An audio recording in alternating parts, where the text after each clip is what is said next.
happy doing? now, hydrated. Yeah. I seen you on the scales, and you just felt so happy that Yeah, it you was made weight. a lot of people didn't think I was going to be able to make it, around the gym. I know that Amanda's team was behind me the whole way, but like MVP was mad scared, like Heather got a history of not making weight. I stuck to the game plan and had to just Hail Mary it the last couple of days and hope that I put in enough water to get out.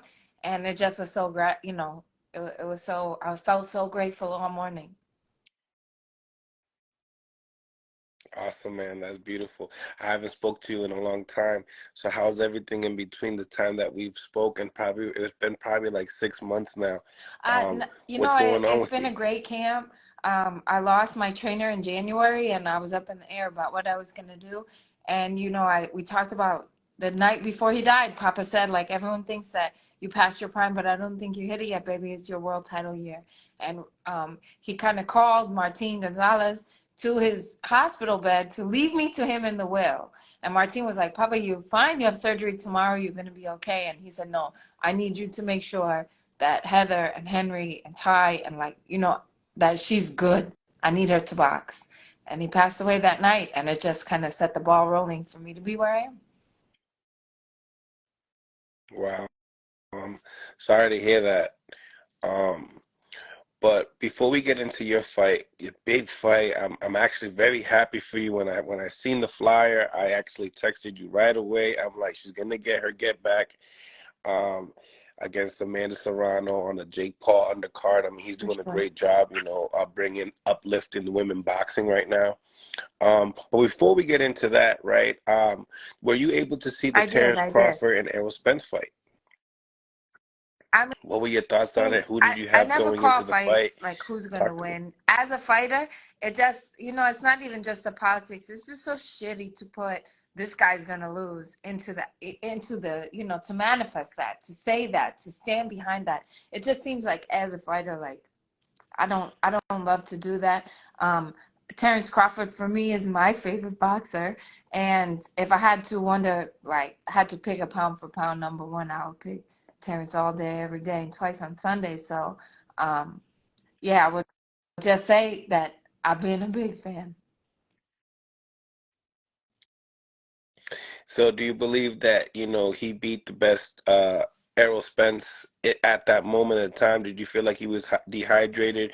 Do you feel like people don't give the just I dues of think a that great win like it's that? not my place to say, and it's none of my business to make an assumption.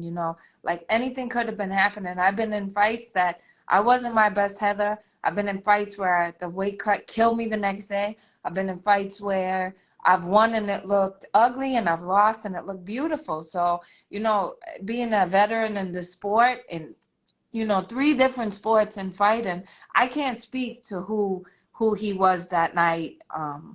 But I will say you had two one percenters fighting. So to take anything away from Spence would be crazy. Like, that's a one percenter. Nobody else could have beat him, right? So you just gotta rock with Hmm. that. Right. You believe in a rematch? It would be the same It's thing, hard to even if say. it's It's at like we said, we 154 don't know what was pounds. going on behind the scenes for Spence. I mean, I've gone into fights where my personal life was a mess, and the last thing I'm gonna do is walk out and tell the media that. I gotta just carry it like a man. So you don't know what he was walking in, and if the guy wants the rematch, how the fuck you gonna tell him no? How you gonna tell him no? Is he if Crawford gives it to him, of course. So going into this fight for you for tomorrow and Amanda, when you got the phone call saying, "Hey, you're going to be fighting Amanda Serrano for a rematch, but it's going to be on the undercard of Jake Paul and I Nate mean, Diaz," what were your gratitude. first Not initial everybody gets a thoughts? second chance. My mom told me that when I was young, that, you live your life like you only get one shot. And if you fuck it up, that's on you forever. So I lost my world titles and just thought, like, that was it. I don't feel like I'm entitled to anything. I don't feel like I deserve anything. So I put out an article right after my last fight, and I had a small fight, little one in February, and I put out an article. I asked my buddy from Ring Magazine to just, you know, because I'm not really one to call anybody out or to be talking crazy like that. I asked him like to put out an article for me, like, you know, Heather Hardy wants to finish this chapter of her career for with a world title shot. Who needs an opponent? Pretty much 26 to 35. And Amanda hit me up right away, like, girl, I got you. So the magnitude of the show, the money that I'm making, you know, it's like I just been crying for 3 months, like thinking of a girl I was homeless 10 years ago. And now I'm here, right? Like I just kept grinding and it's just I could cry right now. Yeah, I'm happy for you. This is an awesome moment right now. Um, in the same time, right? What's your relationship with Amanda Serrano? I mean, you guys already was able to share the ring and go I 10 mean, it's rounds it's already. I mean, a talk to me. relationship of respect and you know, dare I say, teammates. You know, she not to say we've been on the same team, but women's boxing is a team, and women's boxing from Brooklyn is a Hmm. team, and women's boxing from Brooklyn where the girls actually get along is a team. So you know, I've been clapping for her. She's been clapping for me, and that speaks volumes for who we are as women, who we are as athletes, who we are as sportsmen. And you know, it's always been like a level, dap it up, respect, and keep it moving, you know. Hmm. We How's Austin, we in Texas? Dallas and shit is hot. Whew. Oh, you I was outside in guys the are in Dallas. classics going for a run yesterday. Not only did I like almost pass out, but man, did I curse out my whole team screaming, yelling, storming back. They was just like, leave that bitch alone. So, Yeah, is this your yeah. And I first time haven't in really got to Dallas? enjoy it because I've been making weight and like stuck in the room. So that's why I told you I'll give you 5 minutes because my ass got to go out. I've been hydrated, and I haven't had nothing to eat since I'm in Texas, period. So I got to go out and get me some good food.